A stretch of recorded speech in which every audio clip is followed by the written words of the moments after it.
3 दिन से प्यास के क्षेत्र से हमारी बात चलती है। पानी की प्यास, पैसे की प्यास, प्रशंसा की प्यास और प्रसिद्धि की प्यास, एक ही दिन में बात खत्म कर दी। कल एक बात शुरू की थी, पुण्य की प्यास। एक छोटी सी बात क्लैरिफिकेशन कर दूं, पैसा और पुण्य के बीच में जो फर्क है ना, वो फर्क एक समझ लो। सुविधा देने का काम करे वो पैसा है और सुरक्षा देने का काम करे वो पुण्य है। ये कंसेप्ट बिल्कुल पहले क्लियर कर दो ताकि आपको पता चले कि पैसा और पुण्य के बीच में फर्क क्या है। आपको गर्मी है, एसी देने का काम पैसा कर सकता है। आपको बुखार है, अच्छी हॉस्पिटल पैसे से मिल सकती है। बारिश जबरदस्त है, आपको छाता मिल सकता है। आपको 5 स्टार होटल में जाना है, पैसा दे सकता है। मगर किसी गली का गुंडा आपको गली में भी मिल गया और वो आपको मर्डर करना चाहते तो वहाँ पैसा नहीं काम करेगा, वहाँ अकेला अकेला अकेला आपको पुण्य ही काम करेगा। माने सुविधा दे करके पैसे हाथ खड़े कर देते और जब तक आपकी सुरक्षा नहीं मिले वो पुण्य आपका साथ कभी नहीं छोड़ता है। तो अभी मैं आपको पूछना चाहता हूँ, हम क्या चाहते हैं? चाहे कितनी भी सुविधा मिले और सुरक्षा नहीं मिले, 5 करोड़ रुपया मिले और बाहर वॉचमैन रखना पड़ता है, सिक्योरिटी गार्ड रखना पड़ता है, क्यों? और एक बात बताना चाहूँगा, मैं किसी पे कमेंट नहीं करना चाहता हूँ, मगर एक समय ऐसा लगी दुनिया की सबसे श्रेष्ठतम सुरक्षा की व्यवस्था इंदिरा गांधी के पास थी। देश के पीएम थे। मैं दिल्ली जाके आया, वहाँ सब कुछ देख के आया। देश के पीएम, करोड़ों अब्जों रुपये की शायद संपत्ति, वो मेरा प्रश्न नहीं है, मगर सिक्योरिटी खुद की सुरक्षा के लिए जिन लोगों को रखा था उसने ही तो मार दिया। हम कभी सोच नहीं सकते कि सुरक्षा करने की जिम्मेदारी दी वही लोग ने भरोसा तोड़ करके इंदिरा जी को ख़त्म कर दिया। क्या हुआ? सत्ता खुद के पास थी, संपत्ति खुद के पास थी, मगर सुरक्षा का पुण्य कम पड़ गया और वो सुरक्षा गार्ड ने इंदिरा जी की हत्या कर दी। मैं आपको इतना ही कहना चाहूँगा, सुविधा का कोई विरोध नहीं, मैं कर भी नहीं सकता हूँ। सुविधा तो मुझे भी तो चाहिए। विहार करके आधे गोचरी चाहिए, मकान चाहिए, वस्त्र चाहिए, पात्र चाहिए, उपदेश चाहिए, सुविधा तो मुझे भी तो चाहिए। मगर आप सुविधा और सुरक्षा के बीच में डिफरेंस समझ लेना। आप किसी भी हालत में, चाहे दुनिया, आपने कभी देखा होगा, तुम एयर में जाते हो और आकस्मिक आपकी एयर की टिकट कैंसिल हो जाती है, तुम वापस चले आते हो और मे बी पॉसिबल पूरा एयर क्रैश हो जाता है। आपने कुछ प्रयास नहीं किया, मगर कोई ऐसी स्थिति बन गई कि जिस स्थिति ने आपको बचा लिया। मैं ये नहीं कहना चाहता हूँ आप बच गए, उनका आनंद, और जो मर गए उनका आनंद और आप बच गए, नहीं, ये नहीं मैं कहना चाहता हूँ। मगर मैं ये निश्चित तौर से कहूँगा कि सुरक्षा देने का काम पुण्य का है और कदम कदम पे मुझे सुरक्षा चाहिए ही चाहिए। हर जगह पैसा नहीं चाहिए। मैं रिपीट करना चाहता हूँ, संडास में पैसा नहीं चाहिए, मगर संडास भी यदि टूट गया ना, तुम्हारा पुण्य खत्म हो गया। संडास टूट गया, तुम जिंदगी में हाथ खत्म हुए और अर्थी निकल गई तुम्हारी कहीं भी। मैं रिपीट करना चाहता हूँ, हर जगह आपको पैसा नहीं चाहिए, मगर पुण्य कदम कदम पे हर जगह चाहिए और हर समय चाहिए। Now I would like to ask you, ये पुण्य को उपार्जन करने का और पुण्य को स्टोरेज करने का 2 बात आज के प्रवचन में करना चाहता हूँ। नंबर 1, पुण्य का सेव करो, और नंबर 2, पुण्य का उपार्जन करो। मैं आपको ये पूछना चाहता हूँ, सच बोलो, आप दोनों क्षेत्र में कहाँ हो? हर सुविधा मिलती है, उनको ना बोलने की तुम्हारी तैयारी, तो पुण्य सेव हो जाएगा। हमारे वहाँ 10 वैकालिक सूत्र में मुनि को लिखा है, जे कंते पिए भोए लेते भी पिट्ठी कुए, साइने चाहिए भोए से ऊंचाई ती ऊंचाई। सामने से सब कुछ मिलता है, मगर मुनि ना बोलते रहता है। ये ना बोलने की ताकत वो पुण्य का सेव है, और शेयरिंग करने की तैयारी वो पुण्य का उपार्जन है। Now I would like to ask you, आपको सेव में रस के शेयरिंग में रस? आज का पूरा प्रवचन इस दो के बीच में मैं चलाना चाहूँगा। एक तो सेव और नंबर 2 शेयरिंग। सेव किया तो पुण्य का बैलेंस रहा और शेयरिंग किया तो तुमने पुण्य बढ़ा दिया। In which you are interested, in saving या शेयरिंग।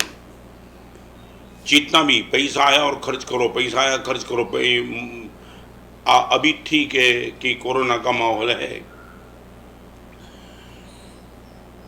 कभी कभी मैं आपको पूछना चाहता हूँ, अगले जन्म में कौन आपका हाथ कौन थामेगा?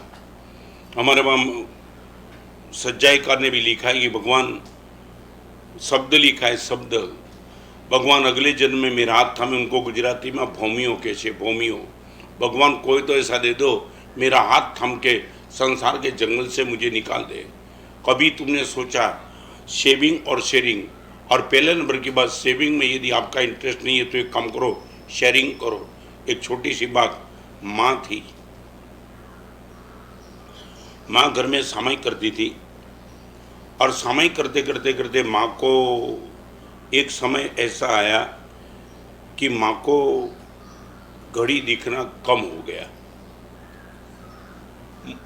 गुजराती में जेने मोतियों के और हिंदी में जेने मोती बिंदु के। माँ को वो थोड़ी दिक्कत हो गई कि घड़ी का समय माँ को दिख नहीं रहा था। माँ ने अपनी बहू को कहा कि बहू सामायिक आ गई क्या? बहू बहुत शालीन थी। जैसे ही माँ बताती थी, बहू बोलती, माँ 5 मिनट का समय है, थोड़ी देर रखो, मैं आपको बताना चाहती हूँ। मगर बहू थी, करके काम करते करते कभी वो चुप जाती थी चौके में और बेटे को लगा कि माँ को पीड़ा हो रही है। एक शब्द माँ बोलती नहीं थी, न बहू को डांटती थी, मगर बोलती थी कि बहू अभी कम दिख रहा है नहीं, इसलिए मैं तुझे पूछती हूँ। बाकी मुझे दिखाई पड़ता तो मैं कभी तुझे पूछती नहीं। माँ कोई फ़र्क नहीं है, आप मुझे पूछो, मुझे कोई दुख नहीं है, मगर मेरे पे घर की जिम्मेदारी है ना, तो थोड़ी देर लगती है। माँ मैं अभी से ध्यान रखूँगी। मगर वो बेटे ने देख लिया, माँ को सामयिक के समय के हिसाब से ही चिंता है। बहू को भी कहा कि माँ को दुख हो, मैं नहीं दुखी करना चाहती हूँ, मगर आप भी समझो तो मेरी भी तो मजबूरी है, घर चलाना है सबको। तो मैं 24 घंटे तो, और माँ फ्री है, सामयिक करती रहती है। ठीक है। और वो बेटे ने थाम लिया। शाम के समय खुद के मुनीम को बुलाया, जो करोड़ों का टर्नओवर करता है। सेठ ने बोला, देखो ये सामने की जमीन है ना, जमीन अपने को खरीद लेनी है। जिस सेठ के वहां एक समय जमशेद जी टाटा नौकरी करते थे, मैं वो सेठ की बात करना चाहता हूं। जिस सेठ के वहां जमशेद जी टाटा एक समय नौकरी करते थे, वो सेठ अपने मुनीम को बुला के बोलते कि सामने वाली जमीन लो। पूछने की औकात नहीं थी, क्योंकि लाखों करोड़ों का टर्नओवर रोज का चलता था। ठीक है, शाम तक जमीन अपने कब्जे में आ जानी चाहिए, चाहे कितना भी रुपया लगे। मुझे शाम दोपहर परसों सुबह नहीं चाहिए। और जो भी कागज बागज सब कुछ करना था, जिसकी जमीन थी, मांगे वो दाम दे दिए और उसने जमीन ले ली। 1869 के दिन 1 मार्च, सर गिलबर्ट स्कॉट नाम का बिल्डर था। सेठ ने बोल दिया यहाँ कुछ बनाना है मुझे, और उनके प्लानिंग के हिसाब से काम शुरू हो गया। काम शुरू हो गया, पूरा बंबई देख रहा था क्या हो रहा है, समझ में नहीं आता है। और सेठ को पूछने की किसकी ताकत नहीं थी। और एक समय ऐसा आया जब पूरा तैयार हो गया, बहुत बड़ा टावर बना दिया, और टावर के ऊपर ये बेटे ने बहुत घड़ी रख दी बड़ी। माँ सामयिक करती थी वो कुर्सी के, माने खिड़की बाजू में, और सामने वो टावर दिखाई पड़ता था। और पहली बार टावर की घड़ी ने डंका बजाया 6-7, और माँ को खिड़की के पास बिठाया। और माँ ने बोला, ओ इतनी बड़ी घड़ी मुझे तो हर समय दिख रहा है, मिनट मिनट दिखाई पड़ती है। बस माँ, मेरी बहू तुझे गलती से याद नहीं करा सकती थी ना। मैंने बहुत सोचा क्या कर सकती हूँ, तुझे पूछना भी नहीं पड़े। 9 महीना तूने मुझे पेट में रखा है माँ, तेरा अनंत उपकार है। 2 मिनट के लिए भी तुझे पीड़ा हो मैं नहीं सहन कर सकता था, इसलिए मैंने बहुत सोच के तय किया कि कुछ ऐसी चीज़ बना लूँ माँ को किसी को पूछना ही नहीं पड़े। और माँ आज ये घड़ी हो गई ना, बस तुझे किसी को पूछना नहीं पड़े। कभी भी सामायिक करने का मन हो बस ये घड़ी के हिसाब से सामायिक करते रहना। बहू को पूछे इसका विरोध नहीं है, मगर बहू किसी कार्य में व्यस्त हो और तुझे 2 मिनट की डिले हो, मैं सहन नहीं कर पाता हूँ। इसलिए माँ मैंने ये घड़ी बना दी ऊपर, आज से कभी पूछना नहीं। बॉम्बे यूनिवर्सिटी के सामने जो खड़ा हुआ राजाबाई टावर, ये राजाबाई वो माँ का नाम था। वो राजाबाई टावर और ये टावर बनाने वाले प्रेमचंद रायचंद सेठ वो टाइम के शेयर बाजार के किंग थे, जिसके पास जमशेदजी टाटा नौकरी करता था। वो जमाने की 1869 में 5.5 लाख रुपए का खर्च करके एक आदमी ने अपनी माँ को सही समय पे घड़ी दिखाई पड़े, इसलिए ये खर्च किया। I would like to ask you, आपकी माँ के लिए टावर न बनाओ तो कुछ नहीं, माँ के सामने पावर तो मत बताओ।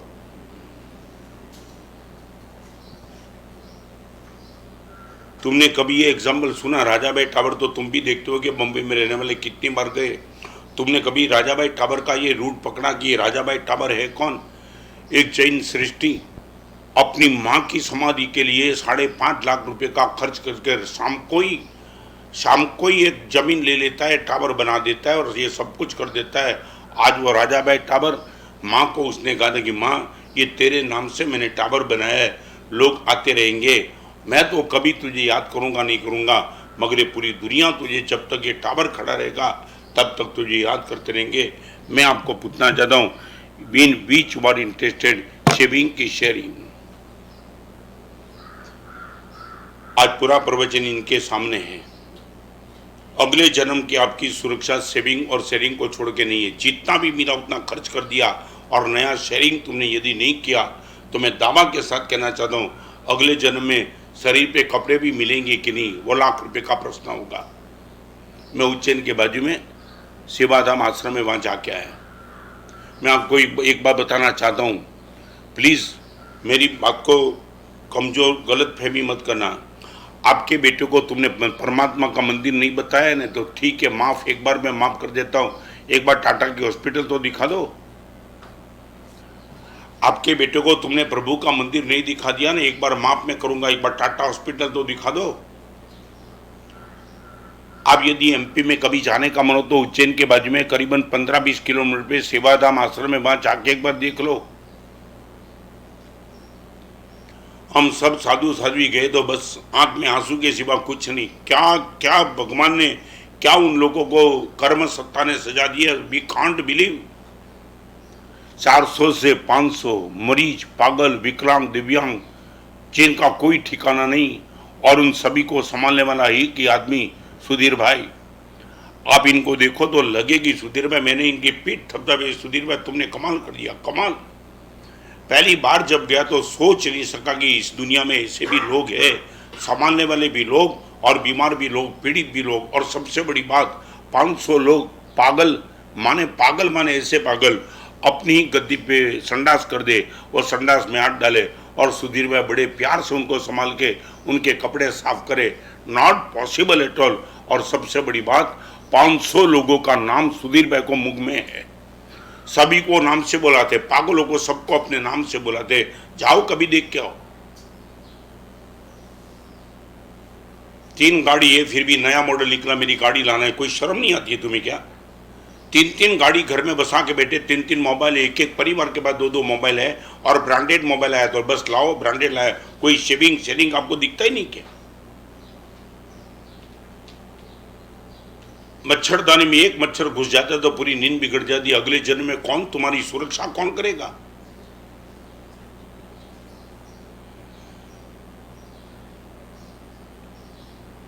मैं रिपीट करना चाहता हूं, हम भी चिंतित हैं। मैं कल भी बताया था, आज भी बताना चाहता हूँ, मुनि जीवन संबर और निर्जरा को केंद्र में रख करके चलता है।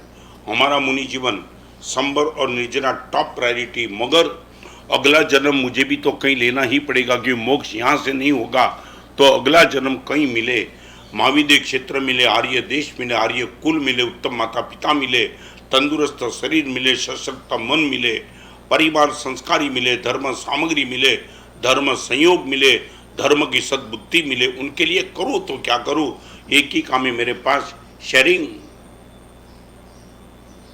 ऑन द एज ऑफ 74 में रोज प्रवचन देता हूं, ये शेयरिंग है मेरी भी। तो उपाध्याय यशोमा ने लिखा है कि तेरे प्रवचन से सुनने वाले को लाभ हो या ना हो, मगर तुझे 100% लाभ है। क्या लाभ, मैंने पूछा था। उपाध्याय जी महाराज को पूछने वाले ने पूछ दिया कि सामने वाले का परिवर्तन न हो फिर भी बोलने वाले को क्या लाभ, तो बोलने वाले को अगले जन्म में यही प्रभु के वचन मिलेंगे, सबसे बड़ा लाभ है। आप जिनका विनियोग करेंगे वही आपके लिए रिजर्व हो जाएगा। रिपीट, आप जिनका विनियोग करेंगे वही आपके लिए रिजर्व हो जाएगा। मैं परमात्मा के वचन की शेयरिंग करता हूं, मेरे लिए प्रभु के वचन 100% रिजर्व हो जाएंगे। और यदि ये प्रभु के वचन मुझे मिले, आई एम द किंग। मैं आपको पूछना चाहता हूं, सेविंग शेयरिंग दोनों बैलेंस आपको करना पड़ेगा। एक और बचाना है और दूसरी ओर जहां भी आपको लगे मौका मिलता है वहां खर्च करना है।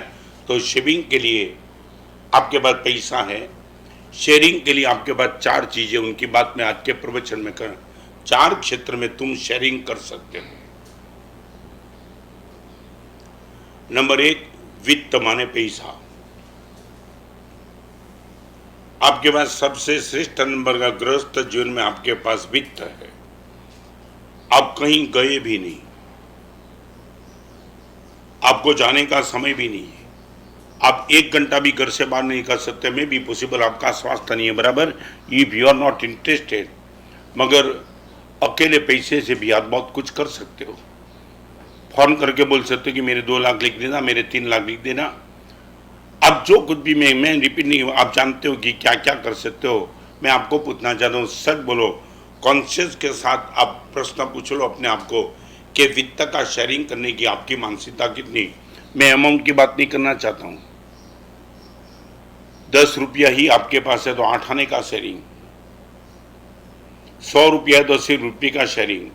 मैं फिर से कहना चाहता हूँ, अमाउंट की बात मत करना। मैंने कल भी बोला था, आज भी बोलता हूँ, पैसे का दान करने के लिए पैसा नहीं चाहिए, हृदय चाहिए। आप ये मानते हो कि पैसा हो तो ही मैं दान करूंगा। मैंने करोड़ों अब्जोपति को देखा है जो पैसा पर्याप्त माने सोच नहीं सको इतना पैसा, मगर उसने खुद ने मुझे बताया था, बताऊं मैं आपको, नाम नहीं बताऊंगा, करीबन 10,000 करोड़ का मालिक, 10,000 करोड़ का मालिक मेरे सामने बैठा था। मैंने कहा था, उसने बोला था, उसने कहा था, I am not interested in charity. 10,000 crore का मालिक ये बोलता है, महाराज साहब I am not interested in charity. और एक गरीब आदमी भी चैरिटी कर सकता है। इनका तुम्हारे मन में यदि ख्याल है ना, यंग जनरेशन के मन में खास ख्याल है, वो यही मानते हैं कि चैरिटी करने के लिए मान से पैसा तो होना चाहिए ना, हृदय होना चाहिए।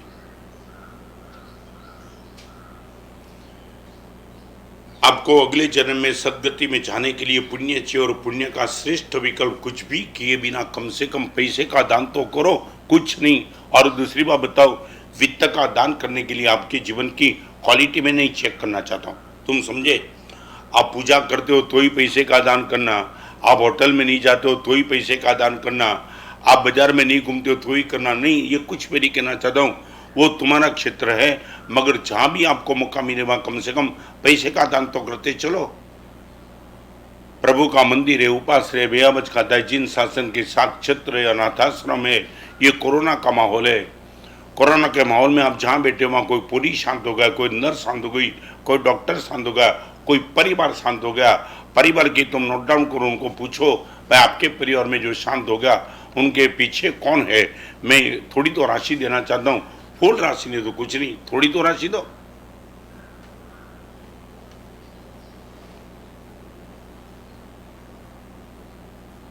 मैं तो ये चाहता हूं प्रतिदिन आपका वित्त दान शुरू हो जाना चाहिए, प्रतिदिन, फॉर एवर। 1 महीने में 1 दिन नहीं, प्रतिदिन। भले अमाउंट आपके पास जो भी कम हो, मैं बताना चाहता हूं, बड़ी दिक्कत की बात बताऊं, मानस पहला काम पाछड़ दौड़े, मानस पहला काम पाछड़ दौड़े, પછી દામ પાછળ દોડે, પછી નામ પાછળ દોડે, અને પછી એકલો એકલો દોડે।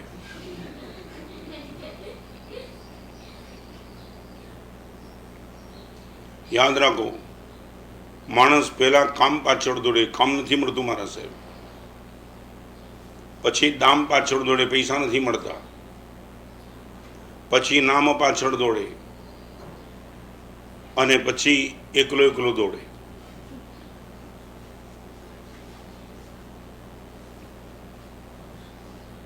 करोड़ों का टर्नओवर करने वाले को मैंने ऑन द एज ऑफ 65 पूछा था, अभी तो बैठो शांति से। नहीं मारा साहब, बैठ के क्या करूं, जब तक जीवन चलेगा तब तक पैसे के पीछे भागते रहूंगा। ये मैं उन लोगों को कोट करता हूं जो अब्जों रुपये का मालिक बन के बैठे थे, एकलो एकलो दौड़े।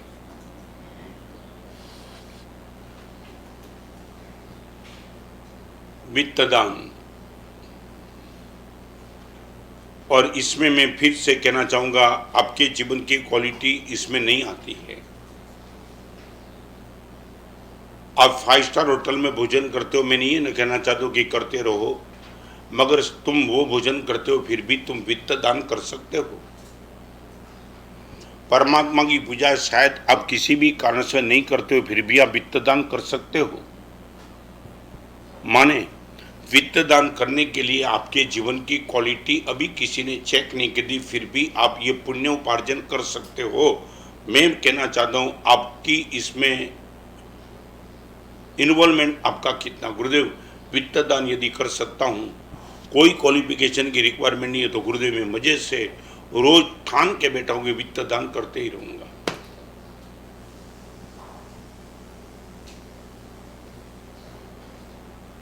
अभी मैं सुबह पढ़ के आया, कॉरपोरेट बैंक का सीईओ जिनका नाम है वैद्यनाथन, उसने कॉरपोरेट बैंक का सीईओ वैद्यनाथन, जिसने जब वो पढ़े थे स्कूल में या तो कॉलेज में, मैथ्स पढ़ाने वाले उनके टीचर थे। वो टीचर जिनका नाम था गुरुदयाल सैनी,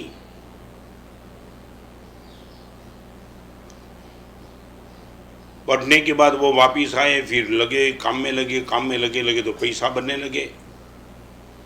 और उसने कितनी बार वो गुरुदयाल सैनी को ढूंढने का प्रयास किया, मगर गुरुदयाल सैनी का ट्रांसफर होते चला और पता नहीं चला कि वो कहाँ गए।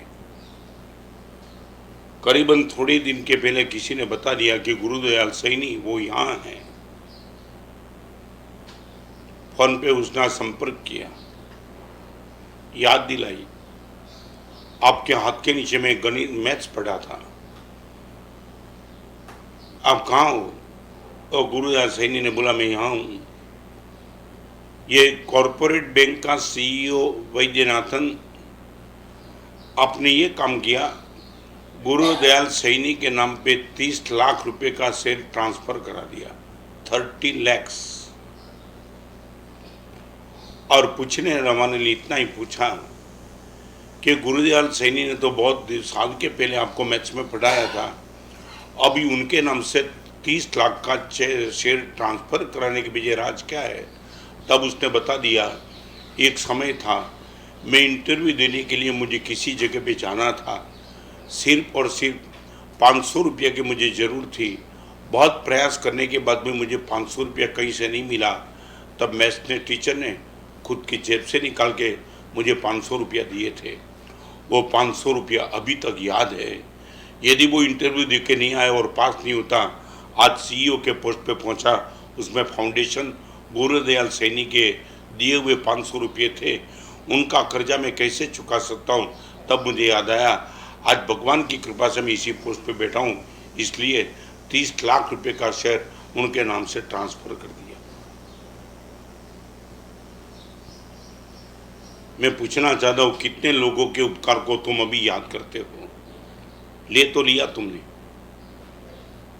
इतने साल के बाद 500 रुपया जिसने दिया था उनके सामने 30 लाख रुपया। तुम कोई सोच सकते हो? पागल आदमी नाम के साथ बोलता हूं मैं। ये राजा भाई ठाकुर, प्रेमचंद रायचंद की भी नाम के साथ बात, इनकी भी माने विश्वास तो बैठे ना आपको कि माना साहब ये सब हो सकते।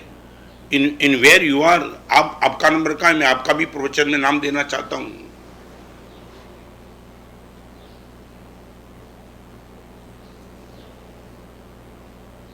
वित्त का आदान तो देते चलो, और मैं तो कभी कभी, ठीक है आपको मजाक लगे तो मजाक में, आज एक बात आपको पूछना चाहता हूं। यदि आप मेरे प्रवचन में सिंसियर हो तो एक काम करो, आप खुद आपके परिवार के साथ बैठ जाओ, बेटे और बेटी को बताओ, और मैं बताऊं, आपका दिया हुआ पैसा बेटे और बेटी के पास रहेगा, ये गलत फहमी मत करना। चक्रवर्ती मर जाता तो चक्रवर्ती का 14 रत्न अपने बेटे को भी काम नहीं लगता है, देवता निकल जाता है। चक्रवर्ती भी अपने बेटे को चक्रवर्ती पद की विरासत दे नहीं सकता है। माने तुम मानते हो कि मेरे बेटे को मैं सबको दे के चला जाऊंगा, आप दे पाएंगे मगर पुण्य होगा तो ही बेटे के पास रहेगा, बाकी तो निकल जाएगा।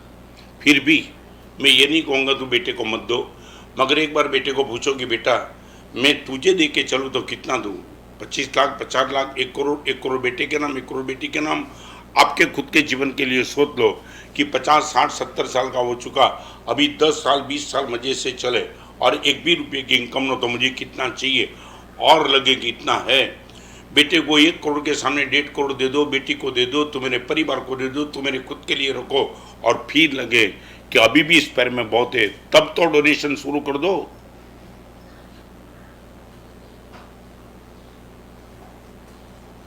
रखना ही रखना, रखना ही रखना, रखना ही हो। तो मैं तो आज के ज़माने के बेटे की बात करूँ, मुलुन की बात करूँ, 2 ही मिनट में बात कर दूँ।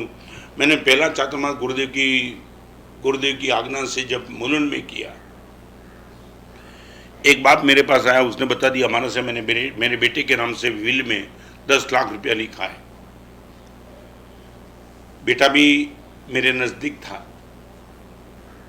मैंने बेटे को कहा दूसरे दिन, बेटा तेरे नाम से तेरे पिताजी ने 10 लाख रुपए बिल में लिखा है। माना साहब पैसा मेरे पास पर्याप्त है, मैं भी तो कमाता हूँ, पिताजी के पैसे मुझे नहीं चाहिए, मैं पिताजी ने रखे। माना साहब एक काम करें, कल पिताजी आ जाए, मैं भी आ जाता हूँ, और आप इनके सामने हम डिबेट कर दें। माना ठीक है।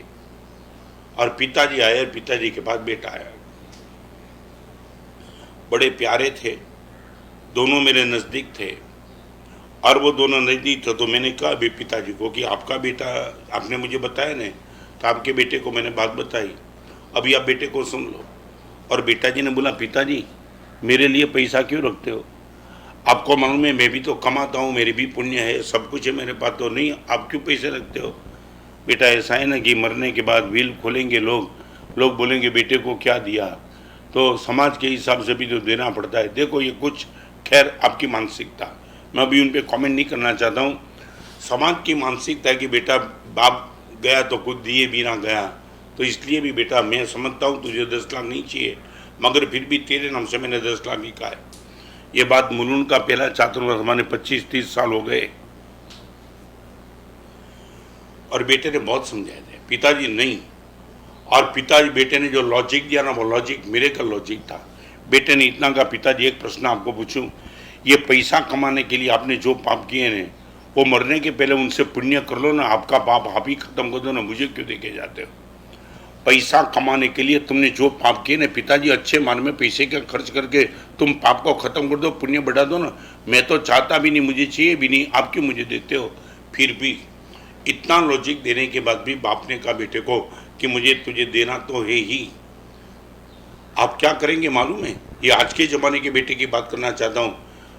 बेटे ने बोला पिताजी ये पक्का है ना, तो कि बिल बना भी दिया है, साइन हो चुकी है, और तेरे नाम से मैं 10 लाख के देता हूँ, फाइनल 2 दिन में हो जाएगा, मगर तुझे देना पक्का है। तब बेटे ने मेरे सामने पिताजी को बोला पिताजी आपने 10 लाख का बिल लिखा है, मैं गुरुदेव के सन अभी नियम मांग रहा हूँ कि गुरुदेव जिस दिन पिताजी शांत हो जाए और मेरे हाथ में 10 लाख आ जाए, उसी टाइम मुझे चैरिटी करना। अभी पप्पा मुझे बता दो, मैं पुण्य का बंद करूँ कि आप ही करेंगे। तो बेटा मैं ही करता हूँ, तू शांति रख, अभी मैं ही कर देता हूँ अच्छे मार्ग पे। मानो यू कैन बिलीव इट, एक बेटा बाप को बोलता है कि पिताजी मेरे पीछे 10 लाख मत रखो, पाप का पैसा तुम पुण्य करते जाओ। मैं आपको पूछना चाहता हूँ, आपका खुद का परिवार बोलेगी मेरे लिए थोड़ा रखने के बाद सब तुम चैरिटी कर दो, you are agreed, you are ready.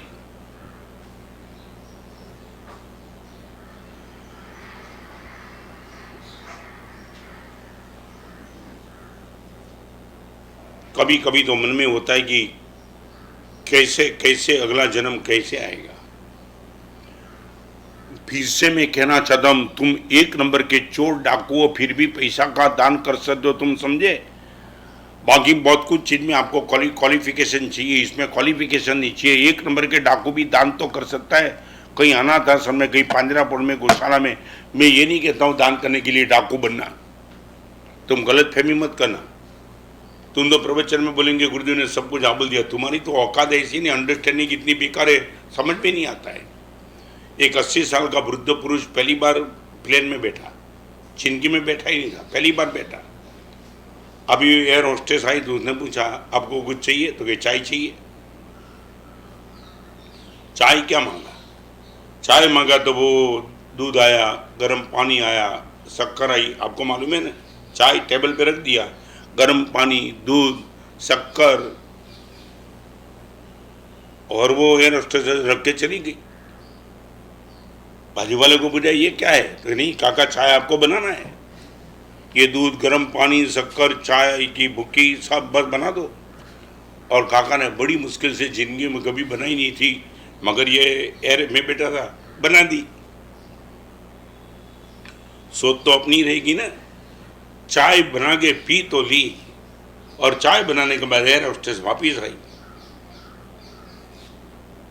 काका कोई नाश्ता चाहिए, तो क्या सोचा तो था भजिया बनाऊं, मगर तू भजिया के लिए टेबल पे कैसे रखेगी, तेल बेल सब कहां से लाएगी, कुछ खाना नहीं।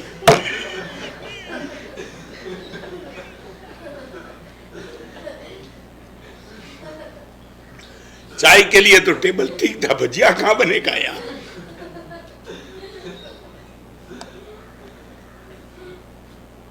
अपनी अपनी सोच।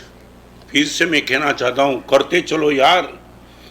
एक डिसीज आ गई, रोग आ गया, मौत आ गई, और मैं भी पॉसिबल, तुम्हारे बेटे ने तुम्हारे पैसे पे कब्जा जमा लिया, तुम्हारी पत्नी ने, तुम्हारी बेटी ने, तुम कुछ नहीं कर पाएंगे, खून के आंसू निकल जाएंगे। तुम डोनेशन करना चाहेंगे, मगर आपके रुपये पर सांप जैसे बैठ के चलेंगे। खबरदार, 1 रुपये का डोनेशन किया तो जब तक आपके पास में है पुण्योपार्जन करने के लिए, यदि आपके पास पुण्य की प्यास लग चुकी है, प्यास गुरुदेव, सेविंग और शेयरिंग। शेयरिंग तो ठीक है, मगर शेयरिंग की मानसिकता मेरे पास है गुरुदेव, करते चलूंगा।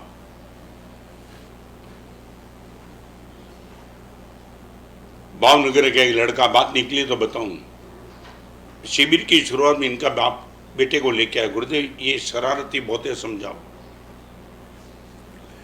मैं बोला क्या हुआ। गुरुदेव ये कभी भी होटल में जाता है ना, करीबन 10 लोगों को लेके जाता है। मैंने कितनी बार बोला तो होटल में जाता है, अकेला जा, 10 को लेके क्यों जाता है। गुरुदेव पिक्चर भी देता है, 10 को लेके जाता है। वो लड़का बिल्कुल शांति से बैठा था, क्योंकि पहली बार मिल रहा था। पिताजी ने बहुत शिकायत की ना, तब लड़के के चेहरे को देख करके मैंने वो लड़के को कुछ नहीं कहा, सीधा उतना कहा कि शिविर शुरू हो रही, आएगा, मारे साहब आऊंगा ना। जब लड़का गया तो पिताजी ने मुझे कहा कि महाराज साहब मैं बड़ी उम्मीद के साथ लाया था, आप इनको कुछ समझाएंगे, मगर कुछ समझाए नहीं। मैंने अभी नहीं समझाना है, आप बोलो तो नहीं समझाता हूँ, टाइम आने दो, देखता हूँ। और आज मैं आपको बताऊँ वो लड़का कहाँ चल गया। 5 शिविर तो हो गई, और शिविर में शेयरिंग की सब बात करता। लड़के का एक नशा था, वो होटल में जाता, सबको लेके पिक्चर में जाता, सबको लेके ऊटी जाता, सबको लेके माथेरन जाता, सबको लेके कहीं भी जाता, सबको लेके। इनकी सबसे ज़्यादा प्लस पॉइंट था, ये सबको साथ में रख कर के जाता था। और अभी आपको मालूम नहीं होगा तो मैं बताना चाहता हूँ, वो पालीताना जाता है सबको लेके, वो आंबेल करता है सबको लेके, वो तेला भी करता है सबको लेके। आज वो उनकी होटल भी छूट गई, उनका माथेरान भी छूट गया, ऊटी भी छूट गई। शिविर के माध्यम से इतना धर्मी बन गया। और आज आपको मालूम तो बताओ, भावनगर में आंबेल का मंडल चलता है। हर महीने की पूनम के बाद प्रथम रविवार में करीबन यंग जनरेशन में 700 से 800 आंबेल युवा करते हैं सब। चाहे हिंदुस्तान का एक भी सिटी ऐसा मैंने नहीं देखा जहां आंबेल चलता हो इतना। तो मैं ये कहना चाहता हूँ, ये लड़के की शेयरिंग की मानसिकता, वो शेयरिंग की मानसिकता बढ़ गई। डोनेशन देता है तो भी सभी के साथ, प्रतिक्रमण करता है सबके साथ। तो मैं आपको ये कहना चाहता हूँ, कम से कम आप एक काम करो, वित्त यदि आपके पास है, लग जाओ। और मैं बताना चाहता हूं, आप एक दिन में एक ही उपवास कर पाएंगे, एक दिन में करोड़ का खर्च कर पाएंगे।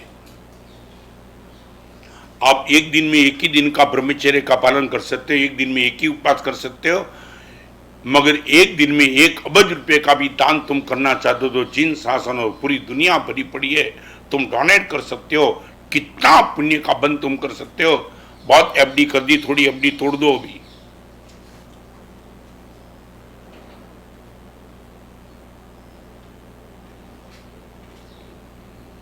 भर बपोरे तू कदी मापी जो तारो छायड़ो, भर बपोरे तू कदी मापी जो तारो छायड़ो, भर बपोरे कदी मापी जो तारो छायड़ो,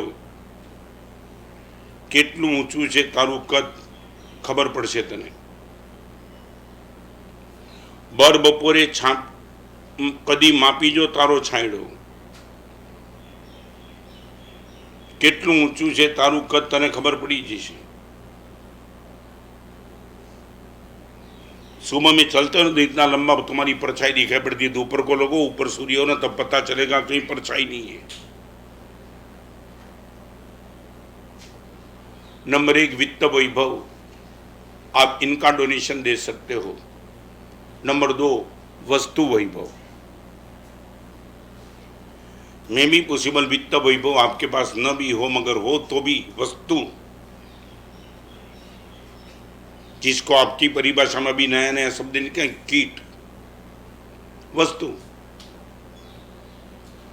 आपके परिवार में कम से कम इतना तो ठान लो कि पुराने बर्तन के कपड़े नहीं लेंगे, पुराने डिब्बे के पैसे नहीं लेंगे, शाम के समय रोटी बचे तो खाखरा नहीं बचेंगे, दूध करेंगे तो दही नहीं बनाएंगे, कम से कम इतना तो कर दो।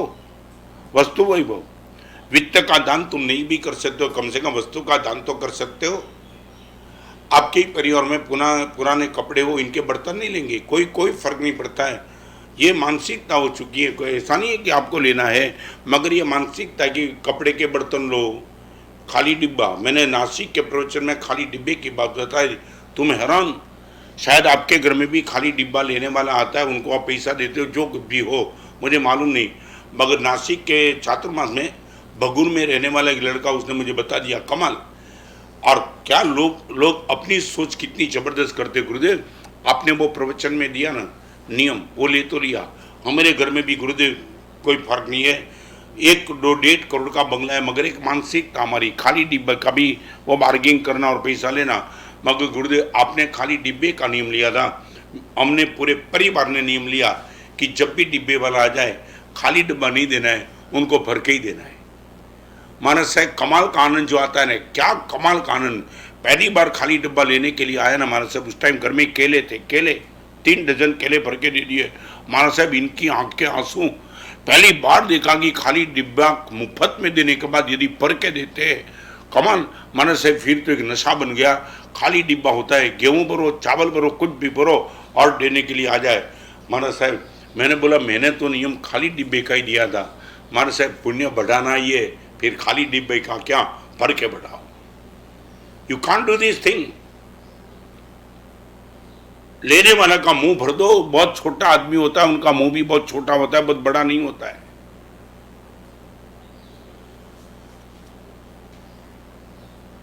आपके परिवार में एक नियम ले लो अभी आज, 12 महीने में आपके घर में जो भी वस्तु है उनका एक भी बार उपयोग नहीं हुआ वो डोनेट कर देना।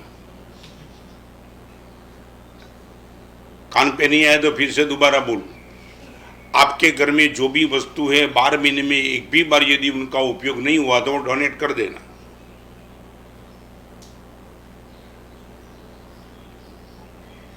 मैंने एक जगह ऐसा नियम दिया था, खोपड़ी वाले सुनते हैं, उसने बोला गुरुदेव उपयोग शुरू कर देंगे एक बार। आपके पैंट, आपकी धर्मपत्नी की साड़ी बहुत कुछ ऐसी होगी 12 महीने में एक भी बार पहनने का मौका नहीं मिलता, बस रखो ही रखो, रखो ही रखो, रखो ही रखो। और तुम्हें मन में लॉजिक है, कभी तो काम लगेगा, कभी काम लगेगा, अर्थी निकले तब। नंबर 2, पहले नंबर का वित्त वैभव, इनकी शेयरिंग करते चलो, वस्तु वैभव उनकी भी शेयरिंग करते चलो। इंदौर के चातुर्मास में अब तक मैं आपको क्या बताऊं, इंदौर के चातुर्मास में पहली बार अब तक मैं हर चातुर्मास के प्रवचन में दिवाली आते आते बात करता था कि पुराने कपड़े इनका बर्तन मत रखो।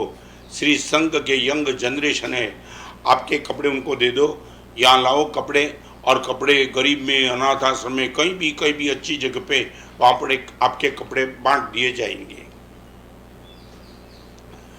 पहली बार इंदौर में लड़के मिले, एक लड़का था ऋषित, दूसरा लड़का था अमित। वो सब कुछ लड़के आए मेरे पास, गुरुदेव आप प्रेरणा कर दो तो फिर अकेली कपड़े की क्यों करते हो? मैं बोला क्या है, कपड़े की तो प्रेरणा कर दो और तो क्या कर सकता। गुरुदेव आप वस्तु की भी प्रेरणा करो, जिसको जो भी रखना रख दे। और तुम नहीं सोचेंगे, पहली बार इंदौर में ये हुआ, मुझे तो सिर्फ बोलना ही था। जो लोग लाए, आज की जनरेशन क्या है मैं ये कहना चाहता हूं, इनका विजन कितना टॉप है। मैं रिपीट करूं, प्रवचन में जैन नॉन जैन सब कोई आते थे।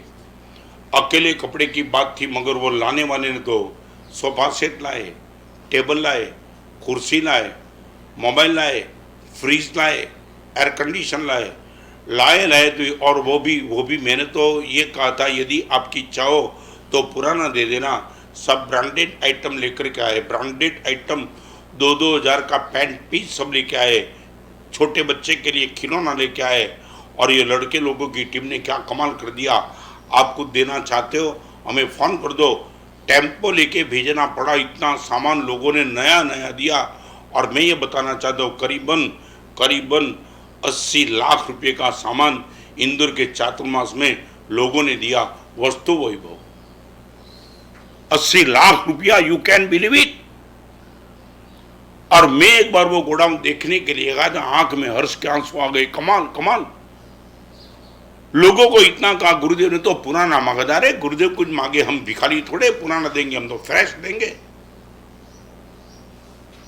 और लड़के लोगों ने क्या कमाल कर दिया, टेम्पो भेजना, टेम्पो लेके आना। और फिर बताऊं, मैं पीठिका की आराधना में बैठा, फिर भी लोग देने के लिए इतने मूड में थे। और बात तो मैंने इंदौर की रखी थी ना, मगर इंदौर से भोपाल, उज्जैन, हर जगह से फोन लगा, आप यहाँ टेम्पो भेज दो, हम भी तो आपके पास भेजना चाहते। और लड़के लोग थक गए, हाथ जोड़ के ना बोलना पड़ा, अब हमारी मर्यादा पूरी हो गई। गुरुदेव की पीठिका में आराधना में, और हम इसमें भी डिस्ट्रीब्यूट नहीं कर सकते। वस्तु वैभव, शेयरिंग करने की मानसिकता। एक बात बताऊं आपको, थोड़ा डिफरेंस में बताऊं, धर्म और पुण्य को थोड़ा डिफरेंस रखे तो मैं इतना कहूंगा, धर्म करने में तुम डिले कर सकते हो, मगर पुण्य प्रति समय कर सकते हो, प्रति समय।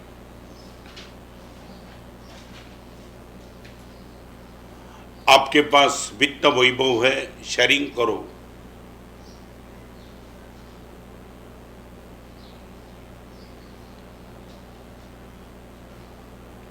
जो के खाली हाथ लई जगમાં આવ્યા હતા અમે, जो के खाली हाथ लईने जगમાં આવ્યા હતા અમે।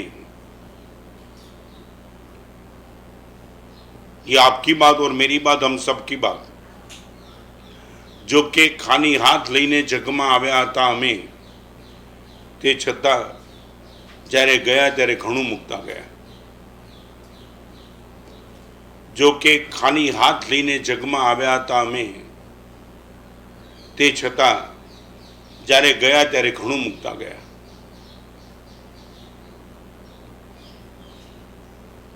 और आपके सामने दो विकल्प की बात अभी करना चाहता हूं, 15 मिनट प्रवचन की बची है। आपके पास दो ही विकल्प है, या तो दे के जाओ या तो छोड़ के जाओ। लेके जाने का तीसरा विकल्प आपके पास उपलब्ध नहीं है। फिर से मैं आपको याद कराना चाहता हूं, आपके पास दो ही विकल्प बचे, या तो दे के जाओ या तो छोड़ के जाओ। लेके जाने का तीसरा विकल्प प्रकृति ने आपके सामने न रखा है, न मेरे सामने रखा है। या तो दे के या तो छोड़ के।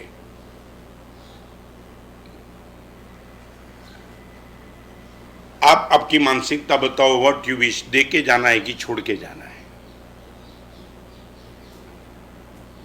लेके जाने का कोई तीसरा विकल्प चक्रवर्ती के सामने भी प्रकृति ने रखा नहीं। तीर्थंकर भी छोड़ के गए, मैं भी छोड़ के ही जाने वाला हूं। मैं भी तो, आपकी बात नहीं, मेरी भी बात है। एक यूनिवर्सल ट्रूथ आपको बता दूं, जन्म के बाद आपने जो पाया है वो मौत के साथ छोड़ के जाना है, बस इतना याद रखना। जन्म के बाद तुमने जो पाया है और मौत के समय छोड़ के जाना है, बस इतना। संसार ने जन्म के बाद तुम्हें जो दिया है वो मौत के टाइम जन्म संसार को दे के तुम्हें निकल जाना है। आपके पास कुछ नहीं, आपके साथ।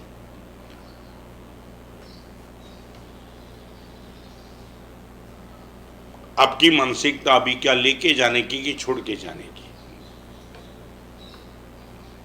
लेके जाने की मानसिकता नहीं, दे के जाओ या तो छोड़ के जाओ। वित्त वैभव, मैं चाहता हूं, चलो एक काम करो, आज से एक नियम ले सकते हो कि नई वस्तु आपके घर में कितनी भी आएगी, शायद एक pant, ex for example pant piece, kameez, sari, mobile, furniture, आप एक कर सकते हो। आप जहां बैठे हो वहां आपको यदि न्यू का आकर्षण है तो आप इतना करो, इतना ही रखेंगे, काउंटिंग में बढ़ाएंगे नहीं। आपकी धर्मपत्नी के लिए 3 साड़ी लाए तुम, तो पुरानी 3 साड़ी कहीं चैरिटी कर देंगे, वो साड़ी एडिशनल होगी मगर काउंटिंग नहीं बढ़ेगा। आपके लिए तुम ब्रांडेड पैंट पीस लाए तो पुराने 2-3 पैंट जितने भी लाए वो पुराने निकाल दो, बस इतना ही। कम से कम कुछ तो करो यार।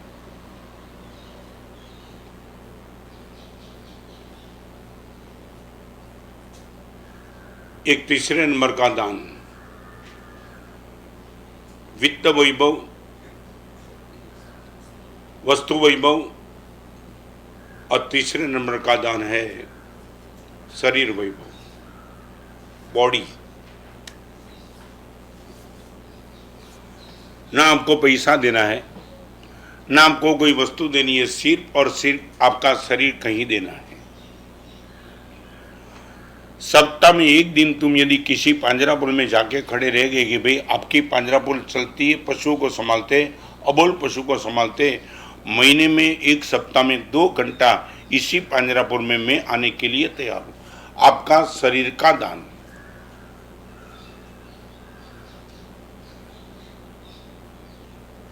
आप जिस श्री संघ में हो उसी संघ में परमात्मा का भव्यतम मंदिर है और मंदिर शुद्धि का प्रोग्राम होता है। आप जाकर के बोल सकते हो कि इस मंदिर की जो भी उपकरण है वो उपकरण साफ करने का मौका मुझे भी दो, ये काम मैं कर सकता हूं। आपके मंदिर में पुजारी केसर तैयार करता है, आपका शरीर का श्रम, वस्तु भी नहीं, वित्त भी नहीं, कुछ नहीं। आप इनको बोल सकते हो दोस्त 15 मिनट के लिए केसर में भी तो संघ के लिए तैयार कर सकता हूं। आपका पुण्य कैसे बढ़ेगा यदि शरीर का दान, न पैसे का न वस्तु का, ओनली बॉडी।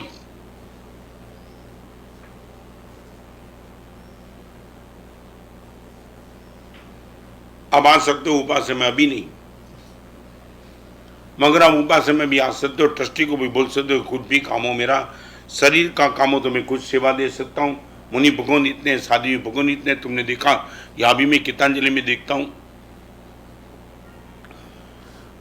कोरोना के माहौल में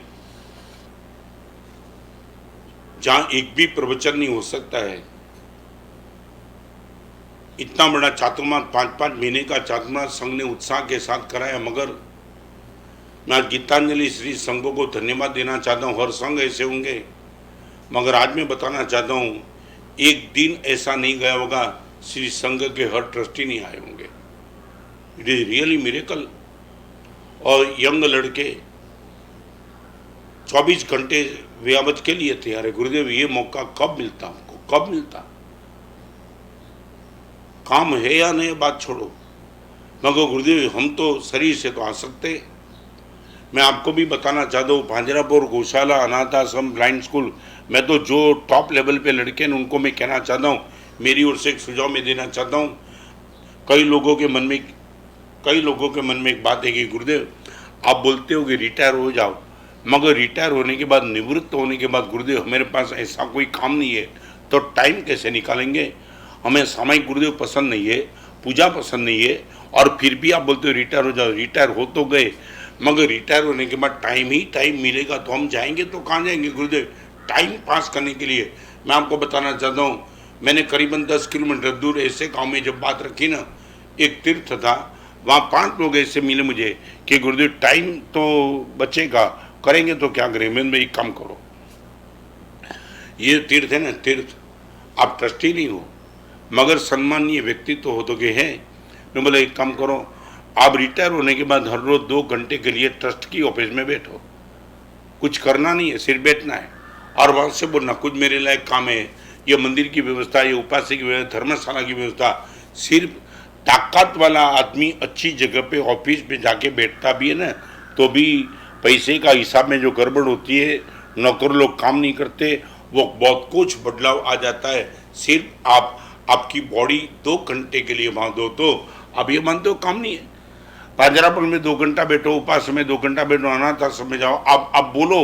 और यदि मैं बताना चाहता हूँ, आपके पास यदि टाइम कहाँ पास करना वो आपके पास समस्या है तो मुझे मिल जाना।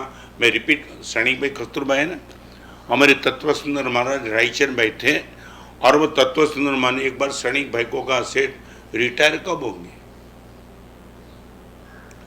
सेठ ने कहा कि रायचंद भाई तुम क्या रिटायर होने की बात करते हो?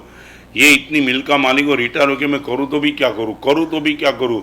और तत्व समाज रायचंद भाई फिर दीक्षा ली, मेरे चाचा लगते थे। उसने बोला सैनिक भाई एक बार तुम रिटायर हो तो जाओ और फिर मैं बताओ तुम्हें काम कितना है। और सच बताऊं, सैनिक भाई से बहुत पहचान थी, घंटों भर तक बैठते थे, और सैनिक भाई जब मिलते थे आंख में आंसू के साथ कहे, गुरुदेव ये रायचंद भाई का इतना उपकार मेरे पर होगा, इतना उपकार।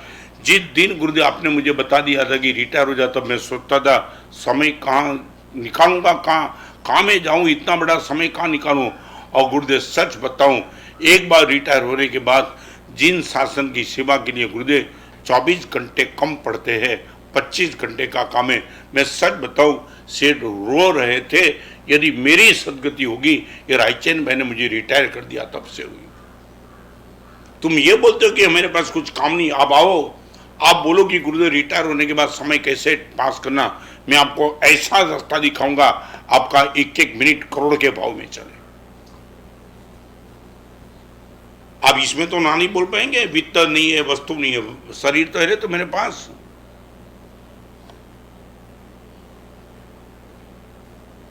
मैं आपको ये कहना चाहता हूं, बिना पुण्य ठिकाना नहीं पड़ेगा।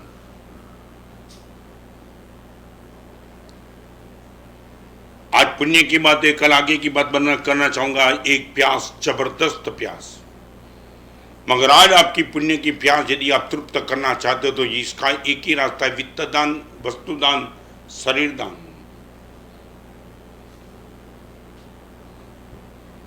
जीव्यो त्या लगी ने ज्या त्या जग्या ओछी पड़ी, जीव्यो त्या लगी ने ज्या त्या जग्या ओछी ज पड़ी। एटलो मोटो माणस हतो। घણા એવા હોય છે ને, શોક સભામાં જાય તો પણ એ પ્રમુખની ખુરશી ઉપર જ બેસે। એટલે આ શોક સભા જે જોક સભા નથી આ, मगर वो इतना होता है ना, अपने आप को इतने ईगो को हाइट पे लेके जाता है ना कि जिंदगी तुम सोच नहीं सकते हो। जीव्यो त्या लगी ने ज्या त्या जग्या ओछी पड़ी, मर्या पछी मरण नोंधनी 2 લીટીમાં સમાઈ ગયો।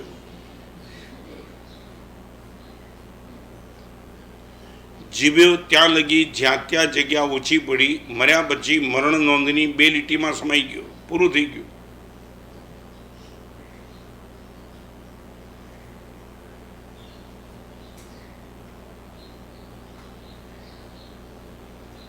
आपके परिवार की बात मैं नहीं करना चाहता, तुम निकल जाओ। यदि आपके पास वित्त है तो तुम घर बैठे बैठे दान करते चलो।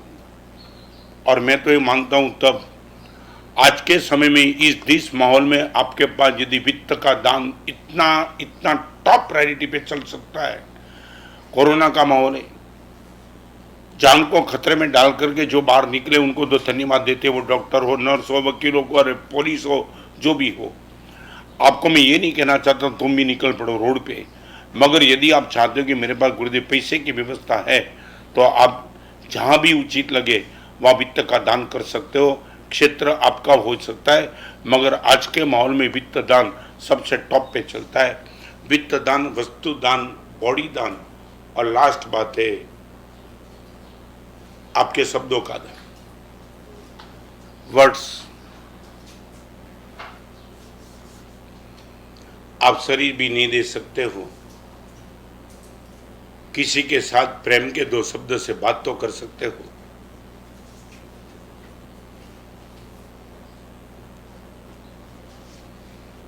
मैं अभी ये कर रहा हूं, रोज 8:30 बज जाते और मैं आ जाता हूं प्रवचन के लिए, और मैंने पहले भी बोला, आज भी बोलूं, ऐसा पहला प्रवचन दीक्षा जीवन के बाद हो रहा है जहां सुश्रावक कोई भी नहीं है और फिर प्रवचन चलता है। प्रवचन चलता था, सबका एक्सप्रेशन दिखाई पड़ता था, मेरा एक्सप्रेशन सबको दिखाई पड़ता था।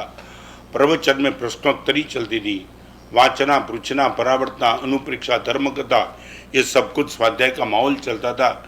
चतुर्वी श्री संघ का दर्शन होता था। आज एक अलग टेम्पररी आपद धर्म से एक माहौल बिल्कुल बदल गया। जिंदगी में दूर दूर तक सोचा नहीं था कि ऐसा भी दिन आएगा कि जब प्रवचन करना होगा और सामने कोई नहीं होंगे। मैं शब्द का दान करता हूं, और मैं भी पॉसिबल, मैं आपको एक बड़े प्रेम से कहना चाहता हूं, इस माहौल के बीच में मैं आपको बताऊं क्या होता है। साधर्मिक के पत्र मेरे पास आते हैं अभी, और एक एक साधर्मिक जब पत्र लिख के भेजते हैं, उनको कोई रिक्वायरमेंट होती है ना, तो बड़ी मुश्किल ही वो होती है। वो साधर्मिक साथ में अपनी हॉस्पिटल के जो कागज होते हैं, कागज भी भेज देते, इस हॉस्पिटल, इस डिस्पेंसरी, ये वो, आप समझ सकते हो। एक गरीब आदमी, एक गरीब साधर्मिक, उनको करीबन 20,000 30,000 रुपये की रिक्वायरमेंट हो, वो करीबन 20 तो कागज ऐड करते हैं। वो कागज का जेरोक्स होता है, इनका भी खर्च लगता होगा, ऐसी तो स्थिति नहीं, उसमें ये सब खर्च। मैंने वो हर साधर्मी को लिख दिया कि तुम जो भी लिखते हो सही हो, ये जेरोक्स वेरोक्स फोटोकॉपी मत भेजना, तो मेरे कागज पे पूरा भरोसा है। तुम समझ सकते हो, एक साधर्मिक को कुछ रिक्वायरमेंट के लिए भी उनको एक साबिती देनी पड़ती है कि गुरुदेव आई एम राइट पर्सन। ऐसी स्थिति में क्या करो तो क्या करो। मैं आपको सिर्फ इतना कहना चाहता हूँ, कोई साधर्मिक खुद की बात सुनाने के लिए आपको आवे ना, तो कम से कम समय देना। आप और कुछ मत दो, समय दो, शब्द दो। मैं बैठा हूं ना, चिंता मत करना। और मैं बताऊं, आपके पास 10,000 रुपये का दान देने की आपकी मानसिकता नहीं है, मगर आपके यदि सोर्सिस है, सोर्सिस समझे ना मैं जो कहना चाहता हूँ। आप 4 जगह फोन करके बोल सकते हो कि मेरे पास साधर्मिक के मेरी शक्ति अनुसार उनको दिया है, और तू भी कोऑपरेट कर दे, एक साधर्मिक को हम खड़ा कर दे। आपका शब्द का दान भी तो बहुत ताकत रख के बैठा है। नहीं, मुझे टाइम नहीं है तेरी बात सुनने के लिए। सुन तो लो यार, क्या टाइम नहीं है? टाइम नहीं है सुनने के लिए, देने के लिए टाइम नहीं हो सकता है, मगर सुनने के लिए आपके पास कुछ नहीं है क्या? आपको लगेगा गुरुदेव ये सब कैसे करेंगे, तो मैं आपको एक लास्ट बात बताना चाहता हूं। चाहे कितना भी सूखा का समय हो, किसान को जमीन में बीज बोना ही पड़ता है। वो यदि ये बोलता है कि खाने के लिए मुझे दाना नहीं है मेरे पास, तो जमीन में क्यों डालूं, उनको बोलना पड़ेगा जब तक तू नहीं डालेगा तब तक मिलेगा नहीं। मैं रिपीट करना चाहता हूं, चाहे कितना भी सूखा भयंकर हो, मगर किसान को कुछ आउटपुट पाना है तो जमीन को देना ही पड़ेगा। मंदी का माहौल कितना भी जबरदस्त है, इनकम का सोर्स यदि बंदे, मगर यदि आपको अगले जन्म में पुण्य चाहिए, आपको शेयरिंग करना ही पड़ेगा एट एनी कॉस्ट। अमाउंट की बात नहीं करना चाहता हूँ, मगर शेविंग किए बिना, शेयरिंग किए बिना आप पुण्य की फसल आप पा लेंगे, नॉट पॉसिबल एट ऑल। तो मैं ये कहना चाहता हूँ, प्यास पानी की, पैसे की, प्रशंसा की, प्रसिद्धि की बात हो गई थी, पत्नी की वो भी हो गई थी। 2 दिन से हमारी बात चलती है पुण्य की प्यास, वो क्या हो सकती है उनकी बात आज मैंने बताई। एक राजा भाई टाबर अपनी माँ की कृतज्ञता की अभिव्यक्ति के हिसाब से एक गणित का टीचर उनके नाम से 30 लाख का सेट ट्रांसफर करा देने वाला एक बैंक के डायरेक्टर को आप भी तो बहुत कुछ कर सकते हैं आज कोरोना के माहौल में। तो वित्त दान, वस्तुदान, शरीर का दान, शब्दों का दान, 4 क्षेत्र में आप पुण्योपार्जन कर सकते हो।